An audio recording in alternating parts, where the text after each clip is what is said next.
போய் தோத்திரத்தை படிச்சுட்டு வா. எதை படிக்கணும்? தோத்திரம் படித்த பிறகு தான் சாத்திரம் படிக்கணும்.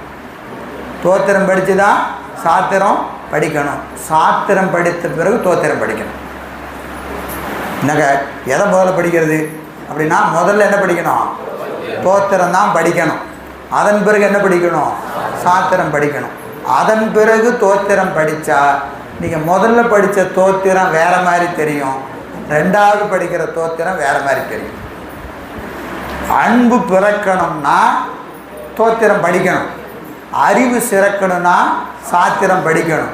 அறிவு சிறந்த நிலையில் அன்பு எப்படி இருக்குன்னா மேலிட்டு நிற்கும்.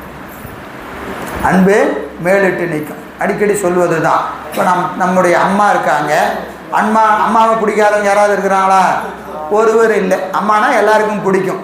அப்போது அம்மாவை எனக்கு பிடிக்கும்னு சொல்கிறதுக்கு என்ன வேண்டாம்? ஒரு காரணம் வேண்டாம். ஒரு காரணம் வேண்டாம். எல்லா உயிருக்கும் அம்மாவை பிடிக்கும். ஆனால் இப்போ நான் குழந்தை வயசுலேருந்து ஒரு 20 வயசு 25 வரைக்கும் அம்மா எனக்கு பிடிக்கும், அம்மா எனக்கு பிடிக்கும் நம்ம சொல்கிறது ஒரு நிலை. அதன் பிறகு நமக்கு ஒரு திருமணம் ஆகி ஒரு குழந்தை பிறந்து அந்த குழந்தைய வளர்த்தி நமக்கு ஒரு 50 வயசு 60 வயசு வரும்போது இந்த குழந்தைக்காக நம்ம படுற பாடு இருக்குது பாருங்கள். இந்த பாடு படுகிற போதெல்லாம் நமக்கு யார் ஞாபகத்துக்கு வருவா? நம்ம அம்மா ஞாபகத்துக்கு வருவாங்க. இந்த குழந்தை 10 நிமிஷம் நம்மளால் சமாளிக்க முடியலையே, நம்மளையெல்லாம் எப்படி தான் வச்சு எங்கள் அம்மா சமாளித்தாலும் ஒரு நாள் கூட கோவப்பட்டது இல்லைங்க எங்கள் அம்மா. பாருங்கள், இதை பார்த்தா எனக்கு டென்ஷன் ஆகுது, இதை பார்த்தா எனக்கு டென்ஷன் ஆகுது அப்படின்னு சொல்லிட்டு என்ன செய்கிறோம்? நம்ம இங்கே ஒவ்வொன்றும் செய்யும் போதெல்லாம் யார் ஞாபகத்துக்கு வருவாங்க? நம் தாய் நினைவுக்கு வருவான். அப்போ முதல்ல குழந்தை பருவத்தில் நம் தாய் மீது ஒரு அன்பு வைக்கிறது ஒரு நிலை. ஆனால் நமக்கு அறிவு முதிர்ச்சி வந்த பிறகு அந்த தாய் மீது நாம் வைக்கிற அன்பு இருக்குது பாருங்கள். அப்போ அந்த அம்மா இருப்பாங்களோ இருக்க மாட்டாங்களோ அது வேறு விஷயம். இருந்தால் அந்த தாயை பார்க்குற போது ஒரு கசிவு வரும். எப்படியெல்லாம் என்னை எங்கள் அம்மா வளர்த்தா அப்படிங்கிற உணர்வு எப்போ வரும்?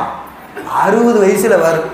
60 வயசில் வரும். 20 வயசில் வர அன்பு இருக்கும், 60 வயதில் வருகிற அன்பு இருக்கும். இடையில என்ன இருக்கிறது? அனுபவம். இந்த அனுபவம் தான் தாய் நமக்கு செய்த உபகாரத்தை நமக்கு காட்டும், உபகாரத்தை காட்டும். அதுபோல் நீங்கள் திருமுறைகளை படிக்கிற போது உங்களுக்கு ஒரு அன்பு பிறக்கும். அதன் பிறகு சாத்திரம் படிக்கணும்.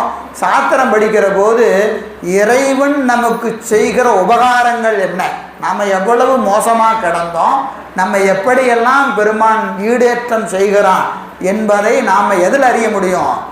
சாத்திரத்தில் தான் அறிய முடியும். இந்த சாத்திரத்தில் அறிந்த பிறகு போய் திருவாசகத்தையும் தேவாரத்தையும் பார்த்தா அது வேறு மாதிரி தெரியும், வேறு மாதிரி தெரியும். அதனால் இவர் என்ன செய்கிறாரு? முதல்ல தோத்திரத்தை போய் படியா அப்படின்னு ஒரு 2 பாட்டு மேற்கோள் காட்டுறார்.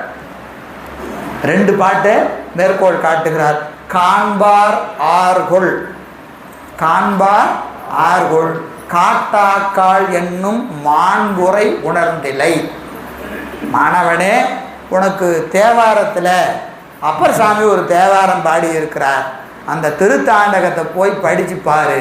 நீ கேட்ட கேள்விக்கெல்லாம் விடை அங்கே இருக்கிறது, கேட்ட கேள்விக்கெல்லாம் விடை அங்கே இருக்கிறது. என்னது?